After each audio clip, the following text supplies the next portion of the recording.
ഈ ഒരു കാഴ്ച എൻ്റെ ജീവിതത്തിലെ ആദ്യത്തെ അനുഭവമായിരുന്നു. ചാവക്കാട് ബീച്ചിലൂടെയാണ് ഞാൻ ഈ നടന്നുകൊണ്ടിരിക്കുന്നത്. ഇവിടെ അടുത്ത് വരെ വന്നപ്പോൾ ബീച്ച് ഒന്ന് കണ്ടിട്ട് പോവാന്ന് കരുതി. സുഹൃത്തുക്കൾ ഉണ്ടായിരുന്നു കൂടെ. അവരാണല്ലോ മെയിൻ. ലോകത്ത് വേറെ ഒരു സ്ഥലത്തിനുമില്ലാത്ത എന്തോ ഒരു പ്രത്യേകത കടലിനുണ്ട്. ആടി ഉലയുന്ന തിരമാലകളും അതിന്റെ അലയൊലി ശബ്ദവും സൂര്യാസ്തമയൊക്കെ നോക്കിയിരുന്ന നമ്മളെ തന്നെ മറന്നുപോകും. ഊട്ടിയിലും മൂന്നാറിലും കൊടൈക്കനാലിലും ഒക്കെ ഈ മരങ്ങൾ നമ്മൾ കണ്ടിട്ടുണ്ടെങ്കിലും ബീച്ച് സൈഡിലുള്ള ഈ മരങ്ങൾ കാണാൻ വേറെ തന്നെ ഒരു ഭംഗിയാണ്. അവർ പകർത്തുന്ന കാഴ്ച നിങ്ങളെ കാണിക്കാൻ വേണ്ടി ഞാൻ പകർത്തിയതാണ് ഈ കാണുന്ന കാഴ്ച.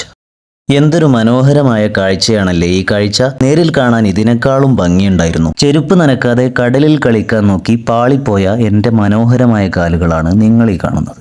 ഈ ഒരു ആംഗിളിലൂടെയുള്ള വ്യൂ ആദ്യം കണ്ട കാഴ്ചയേക്കാൾ മനോഹരമായതുകൊണ്ട് അവിടെ നിന്ന് ഒരു വീഡിയോ എടുത്തു. ഈ ഒരു കാഴ്ച എൻ്റെ ജീവിതത്തിലെ ആദ്യത്തെ അനുഭവമായിരുന്നു. മത്സ്യബന്ധനം കഴിഞ്ഞു വരുന്ന ബോട്ടുകൾ ട്രാക്ടർ ഉപയോഗിച്ച് കരക്കടുപ്പിക്കുന്ന ഒരു മനോഹരമായ കാഴ്ച. വളരെ ടെക്നിക്കലായിട്ട് അവരത് കൈകാര്യം ചെയ്യുന്നത് കണ്ടപ്പോൾ വലിയ ആശ്ചര്യം തോന്നിപ്പോയി.